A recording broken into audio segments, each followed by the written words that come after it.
Hello friends, and welcome to the Product Fundamentals Podcast, Episode 10, Where We Work. This episode has been a bit delayed by some technical challenges, and by me fighting with a cold. Hopefully, both those issues have been sufficiently resolved now, and my voice won't be too raspy for this episode. My apologies, and thank you for bearing with me. Alright. So far, we've spent 9 episodes talking about the history of how we work as a matter of technology and process. But underneath all of the changing methodologies and technologies has been the silent partner of place. And the place where we work, once seemingly so stable, was wildly disrupted by the COVID-19 pandemic. It has become a surprising new axis of change in the way we work. So this episode, to round out the story of how we came to work in the way that we do, and to understand the background of these ongoing changes, we'll cover the history of the office and of working from home. Let's start with the office. The first organizations large and complicated enough to have offices were government and government adjacent. The British Navy and the British East India Trading Company built the first large office buildings in 1726 and 1729, respectively. Those early offices had their most direct precursors in the counting houses of banks and trading organizations. Of course, organizations like the Navy and the East India Company predated large office buildings, but prior to the construction of those large offices, their operations were often scattered across small facilities, including houses that had been repurposed for business work. The backbone of the early office workforce was the clerk. These early clerks were often undifferentiated workers. Anyone familiar with the modern Japanese notion of the salaryman and the office lady, who are corporate workers that may move between functions without a single strong specialization, will recognize the British clerk. The clerks were responsible for all sorts of tasks requiring basic literacy and numeracy. In large organizations like the government and the East India Company, clerks could be shifted among various responsibilities within the bureaucracy. In small firms, the clerks were jacks of all trades. By the early 1850s, the British government had developed a sprawling but only loosely coordinated bureaucracy, which was increasingly viewed as inefficient and corrupt. This led to the commissioning of the Northcote Trevelyan Report of 1854, in which prominent conservative politician Stafford Northcote and permanent Secretary of the Treasury Charles Trevelyan investigated the state of the bureaucracy and proposed reforms. Their report led to standardized entry exams to the British government bureaucracy, perhaps modeled in part on the Chinese Imperial Service exams, as a way to counter nepotism. They also recognized that there were 2 kinds of office workers, which they called mechanical and intellectual. The distinction between them would have a lasting legacy on our workplaces. Mechanical workers weren't machinists. Rather, they were clerks whose jobs were simple and repetitive, such as those who processed forms, copied documents. Mechanical workers weren't machinists. Rather, they were clerks whose jobs were simple and repetitive, such as those who processed forms, copied documents, and updated ledgers. Intellectual workers, meanwhile, were responsible for strategic and managerial tasks. Administrative reform was a particular passion of Trevelyan, who worked on the issue from varying dimensions for many years. In 1856, Trevelyan argued to a select committee of the British Parliament that the government must make significant investments in the physical office spaces of the bureaucracy. He wrote, quote, "Next to the appointment of proper officers, the thing most conducive to the public service will be to have proper offices." End quote. Trevelyan was arguing from a perspective of financial prudence, as spending on large consolidated offices to replace scattered smaller facilities would pay for itself through workplace efficiency. Trevelyan wrote, quote, "One clerk in a well-arranged office, with ready access to all its papers, and in constant communication with his superiors, can do nearly as much work in a day as 2 who are placed in distinct buildings, separated from each other, from their chiefs, and from the records of the office." End quote. In constructing these new offices, Trevelyan thought the government must respect the distinction between mechanical and intellectual labor that he and Northcote had identified in their report 2 years earlier. Quote, "For the intellectual work, separate rooms are necessary, so that a person who works with his head may not be interrupted. But for the more mechanical work, the working in concert of a number of clerks in the same room under proper superintendence is the proper mode of meeting it." End quote. That is to say, managers need individual offices where they can focus, while most of the rank and file should be in one large room where they can be supervised. Trevelyan was enthusiastic about co-location at a higher level of abstraction as well. Not only should the collections of scattered houses that had made up some ministries be consolidated into a single large building, but various ministries should be placed near one another to reduce communication costs and lags among them. In effect, he argued for a government office park. The Northcote-Trevelyan Report and Trevelyan's subsequent work were important drivers of administrative reforms that created the early modern British civil service. They informed construction of major ministerial offices in London and helped shape one of the archetypal Weberian bureaucracies that were so influential on early 20th century business. By the time Weber was writing about work during the 1910s, the modern office was going through another important evolution. The scientific management ideas of Frederick Taylor were extending from the steel mill, where they were first developed, to the office. This extension was largely done by followers of Taylor, such as William Henry Leffingwell. In 1917, William Leffingwell, I assume no relation to the Dean Leffingwell of Scaled Agile Framework notoriety from our previous episode, wrote the book Scientific Office Management. As with Taylor's work on factories, Leffingwell was laser-focused on how to fully optimize workers' tasks, incentives, and environment to maximize the profitability of the business. For our purposes today, the most interesting bits are about the structure of the office space. While scientific management has a well-deserved reputation for exploiting its workers, there are actually plenty of touches that add to human comfort here as well. Leffingwell writes that while many states have laws requiring one toilet seat for every 20 workers, actually one toilet for every 10 workers leads to more efficiency. He writes that businesses usually underinvest in heating and cooling for their workers. Uncomfortable workers are inefficient workers, so managers should be sure to keep the office at a moderate temperature. Water fountains should be placed in multiple locations throughout the office, so that workers do not waste time on long walks to the nearest fountain. Leffingwell calculates that if 100 clerks walked 100 feet for a round trip to the nearest water fountain 5 times a day for a 300-day work year, remember this was 1917, then the workers would collectively waste 3,000 miles of walking per year just for their hydration. Finally, workers that use pins to hold together loose papers should be given pin cushions rather than dishes to hold their pins, because pin cushions will reduce finger pricks, which would otherwise lead to infections and poisonings, another source of inefficiency. The scientifically managed office embraces both standardization and specialization. Functions can benefit from specialized equipment, such as specially designed tables for letter openers to better manage the inbox.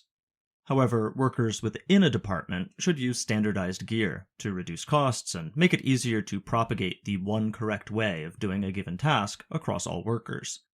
And lest that core concept of scientific management be overlooked, Leffingwell is clear that the most important piece of equipment in any office is the stopwatch.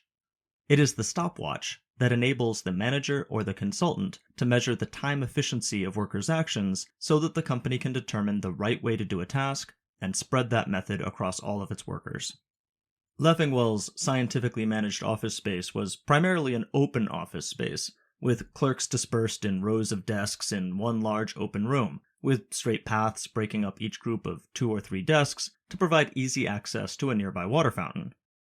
In an office of 100 workers, just 4 managers might get their own private offices. Before we move on, I hope you'll indulge me in one partial aside here. I was tickled to see a few pages in Leffingwell's Scientific Office Management on the importance of cultivating esprit de corps to boost productivity. Leffingwell writes approvingly of work by Joseph and Weiss, a Cleveland-based clothing manufacturer that had been an early adopter of Taylorism. Factory manager Richard Weiss had made a point to marry Taylorist principles with an apparently earnest commitment to a progressive-era welfare capitalism. Even though their workforce was mostly made of easily exploitable recent immigrants, Joseph and Weiss had added reading and recreation rooms to their factories, hosted dance classes and encouraged sports leagues, and had found that workers who participated in the company choral league tended to be especially productive in their day jobs.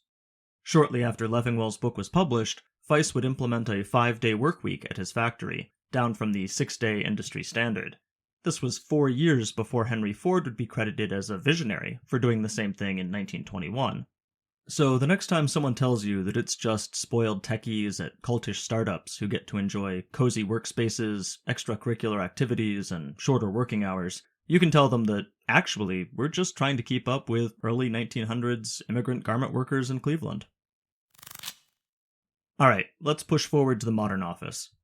By the mid-20th century, affordable electric lighting and climate control allowed for larger floor plans in offices. It was no longer so important to position workers near windows, or to otherwise maintain access to natural light. Along with these technological changes, post-World War II skepticism of the industrialized bureaucratic society put Taylorism on the back foot.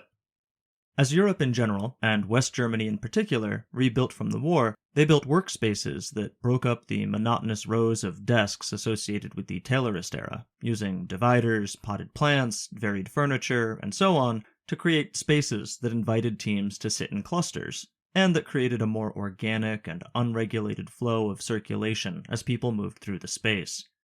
This design movement, called Bürolandschaft, meaning office landscape, rapidly spread through Europe in the 1950s, eventually reaching America through inventor Robert Probst. In 1960, Probst wrote that, quote, "Today's office is a wasteland. It saps vitality, blocks talent, and frustrates accomplishment. It is the daily scene of unfulfilled intentions and failed effort." End quote. Probst worked at furniture company Herman Miller, and in 1964, the company introduced its Action Office 1 product line, designed by Probst. The first Action Office series was built with small professional offices in mind, meant to encourage movement and flexibility, and its pieces were expensive and hard to assemble. They sold poorly. However, the Action Office 2 product line, released in 1968, found a much more receptive market. Action Office 2 was built for the corporate office worker, using a variety of interchangeable standard components to let each worker create their own area in an open floor plan, with low walls creating a semi-private personalizable space. Probst and his work partner, industrial designer George Nelson, intended for the Action Office line to be flexible enough to create a wide variety of working styles, and for workers to be able to change the configuration of their space frequently. Action Office included standing desks, as well as sitting ones, and while some private space was valued, the kit was usually demoed, showing each worker as having a more open 120-degree wedge to work in, rather than a 90-degree box. However, Herman Miller's corporate clients generally did not follow Probst's vision. Instead, Action Office became, of course, the cubicle. The interchangeable components were cheaper than traditional office furniture, and the most space-efficient use was to place workers in individual square cubicles in a seated position, which made it easy for supervisors to walk in a line and monitor the productivity of subordinates. Thus, the cubicle farm was born. Not only was the Action Office space-efficient, it even got a boost from the American tax system. New rules introduced in the 1960s let businesses claim tax deductions for various business expenses, and office equipment like cubicles had a much shorter, and therefore much more attractive, depreciation schedule than permanent improvements like adding real walls and doors to a space. The cubicle's originators were not happy with how their inventions were used. George Nelson contributed to Action Office 1 and split with Probst over the Action Office 2 line. Nelson would later write, in 1970, quote, "One does not have to be an especially perceptive critic to realize that AO2 is definitely not a system which produces an environment gratifying for people in general, but it is admirable for planners looking for ways of cramming in a maximum number of bodies, for employees as against individuals, for personnel, corporate zombies, the walking dead, the silent majority, a large market." End quote.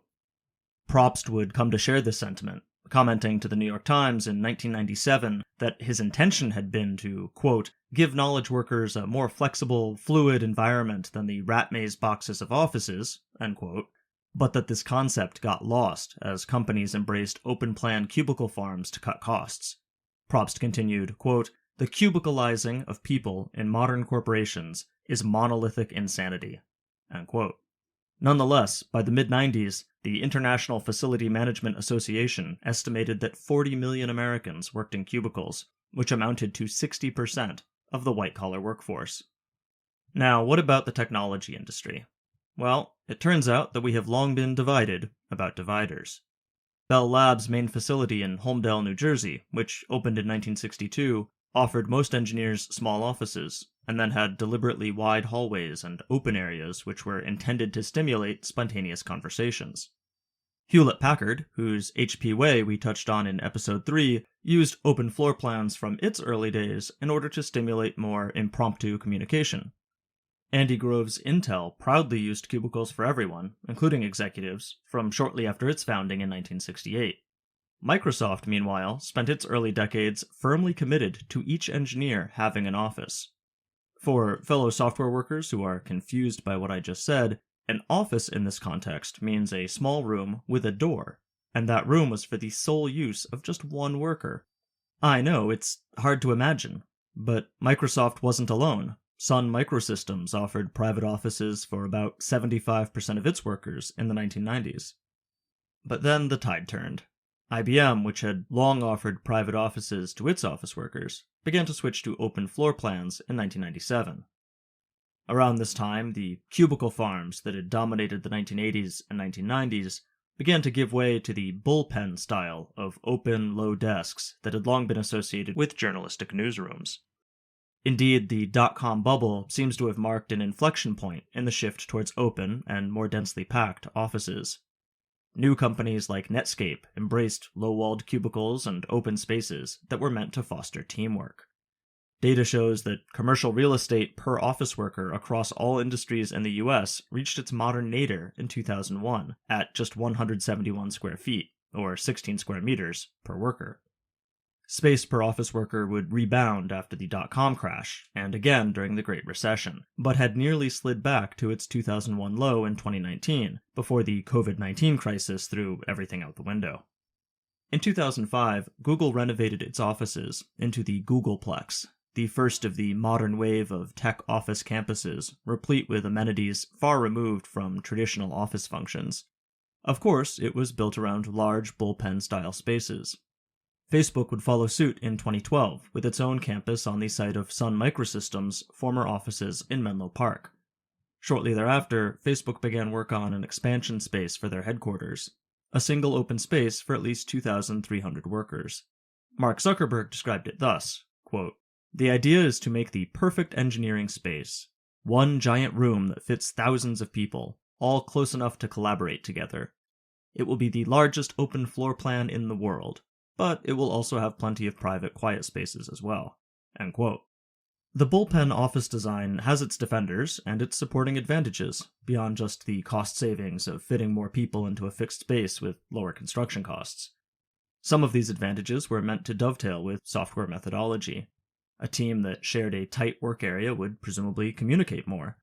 The new product development game of 1986, which had inspired Scrum, had extolled the advantages of co-locating members of all different disciplines in one room so that they could each see what the others were doing and cross-pollinate ideas.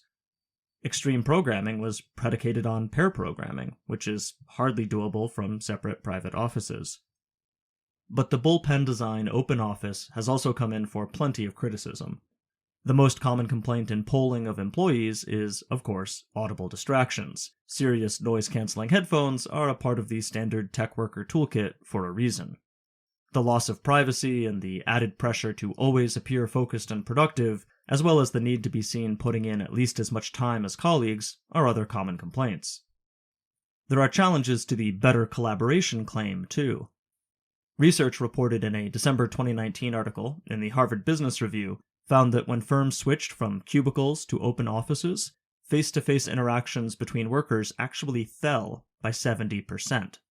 The researchers hypothesized that this was because the open office collapsed the distinction between public and private space, and as a result, workers treated their colleagues as if they were always in a private mode, that is, leaving them alone, even when they were in a nominally public space. Finally, the health consequences of the crowded open office have been a concern since well before COVID-19. An academic study from 2011, based on a survey of Danish workers, found that workers in open offices took 62% more sick days than workers in individual offices. Subsequent studies from Sweden and Germany also found more sick days used in open offices. One last note on the modern tech office. The rise of the tech campuses saw facilities like on-site laundry and barbers entering the workspace, and these became emblematic of big tech. But it's worth noting that large companies across industries have long offered fringe benefits as a way to attract talent, and to use business tax deduction rules to offer essentially untaxed income replacement to workers. I touched briefly on the welfare capitalism perks enjoyed by garment workers at Joseph and Feiss in the early 20th century. Mining towns and company towns in the industrial era also offered free or subsidized services, meals, sports fields, and so on. By the 1980s, it seems that large companies like General Electric and PepsiCo often had fitness centers on site. But perhaps nothing was a stronger cultural shibboleth of the American tech industry in the 2000s than free lunch. In addition to the upsides gained by the company from keeping workers in the office and in contact with one another for more of the day, the free lunch phenomenon was boosted by tax treatment. Until 2018, U.S. tax law allowed companies to deduct the cost of serving lunch to workers as a business expense. Now the IRS is cracking down on the practice, and by 2025, the cost of free lunches must be treated as taxable income for the worker, making the deal much less attractive. Between this tax change and reduced office headcounts in an age of hybrid and remote work, we may soon see this symbol of the 2000s tech boom fade away. Meals and fringe benefits aside, with all of the drawbacks of the modern bullpen open office space, it is unsurprising that a significant share of software workers have eagerly embraced working from home during the COVID era. I've tipped my hand to holding a few controversial opinions over the course of this podcast season, but now it's time for my most scandalous confession yet. I will take a stand on the most divisive issue in tech today and admit I'm an office guy. While I acknowledge that there are lots of drawbacks to the open plan bullpen office, and it's certainly nice to have the flexibility to work from home sometimes, on balance, I much prefer working from a nice tech office most of the time, rather than working from home. But in researching for this episode, I was somewhat surprised to learn how common work from home has been in the tech industry, since well before COVID, and even since before the internet. Don't worry, I'm not going to launch into the pre-modern history of work from home, other than to acknowledge that for most of human history, most work was done at home or in a shop attached to the home. As we've already discussed, the modern office building is only perhaps 300 years old, and before that, the small offices of lawyers and bankers only push that history back a bit more. Modern large companies have only really had employees working from home since the 1970s. The terms telework and telecommuting were coined in 1973 by Jack Nils, an American rocket scientist turned consultant. Nils became a persistent advocate for telework, that is, getting work done someplace besides a company's central office, pushing large companies, the US federal government, and the California state government to study the topic. He finally achieved some successful pilot programs in the late 1980s and the early 1990s. Nils often cast the benefits of telework in terms of the hot-button issues of the age, air pollution and oil prices. By saving office workers from commuting, gas consumption and traffic could be reduced. In his 1994 book, Making Telecommuting Happen, Nils imagines that most workers will still go to the office occasionally. How often they need to go to the office will be determined by the share of their job tasks that require face-to-face communication. Concentrate tasks that require face time onto a small number of days, and then telework the rest of the time. Nils was not expecting that employees would necessarily work from their homes. Rather, he imagines most employees going to telework centers, either as small satellite work locations belonging to the worker's company, or local branches of a network, something like today's co-working spaces. Actually working from home, he writes, may only apply to a relatively small share of workers. Nils wrote his 1994 book with a skeptical manager in mind, recommending that telework be offered only to the workers who could handle it responsibly. Working from home is not for everyone. Workers with compulsions, such as overeating, workaholism, and drug abuse, should not work from home. The company may even need to inspect the worker's home to assess whether it is a suitable place to work. As dated as some of Nils' ideas may be, he was prescient when it came to the future of the technology. Writing in 1994, he discusses at length Moore's Law and the inevitable arrival of high-speed internet access to public meta-networks, by which he means the internet. If anything, he was a bit optimistic, anticipating that, quote, video conferencing will be almost a standard item on mid-cost personal computers in the late 1990s, unquote. He also expected collaboration software to rapidly improve, enabling workers across the world to share notes and drawings. Jack Nils may have had a touch of quixotic futurism, but working from home also has a pedigree with some of the most established organizations around. In 1979, IBM started an experiment in remote work, apparently in order to reduce the strain on a lab mainframe in San Jose, by installing work terminals in 5 local employees' homes. The experiment was seen as successful, and IBM rapidly rolled out work from home to more functions. By 1983, some 2,000 IBM staff were working remotely. The company leaned in to work from home, and by 2009, 40% of IBM's 386,000 workers had no office. By offloading unneeded office space, IBM said it saved about $100 million per year. Remote work got more big organization credibility in 2010, when the United States passed a law requiring federal agencies to establish guidelines under which most government employees could work from home. More technology companies, including Yahoo, made a name for themselves with permissive work-from-home policies. Remote-first and remote-only companies emerged as well. In 2020, DevOps software company GitLab proclaimed itself the world's largest pre-pandemic fully remote company, with 1,200 remote workers. In 2019, just before the COVID-19 pandemic made work-from-homers of us all, a Gallup poll of U.S. workers with remote-capable jobs found that 8% worked exclusively remote, but another 32% described themselves as hybrid, that is, working at least 10% of the time remote, but less than all the time. No listener to this podcast in 2023 needs a recap of the COVID-19 pandemic. I'll just note that in May 2020, 70% of Americans with remote-capable jobs were working exclusively remote. By May 2023, that exclusively remote share had fallen from 70% to 29%, while the hybrid share stood at 52%. Just 20% of workers in jobs that could be done remote were working full-time at an office. Software workers almost certainly have more remote and hybrid work arrangements than those economy-wide figures indicate. In a separate 2016 poll that broke out data by industry, 57% of workers in the computer and software industry reported working from home at least some of the time, compared to 43% of the overall population. The pandemic was a roller coaster of changing company policies. Many software companies initially leaned into remote work, suggesting that work from home might remain a viable option for employees forever.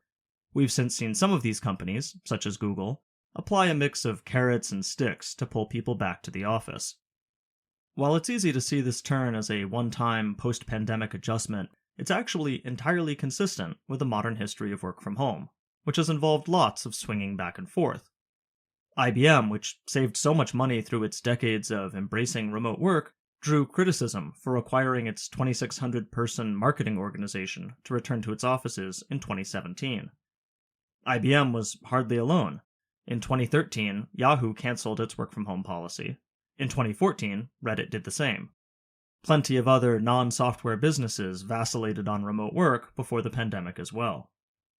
There's a credible enough story that suggests all this swinging is actually rational behavior. There is increasingly voluminous academic and corporate research on the relative merits of remote work, hybrid work, and office work. Each claims its real advantages. Some of those findings conflict with one another. To a terribly loose first approximation, it seems that remote work may result in higher productivity for workers doing familiar solo tasks and tasks that require high concentration. In-office work results in richer and more accurate communication, better alignment and interpersonal trust, and more collaboration.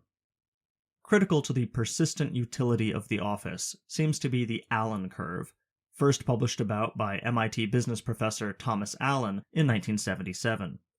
The curve describes the inverse relationship in communication frequency between people based on physical distance.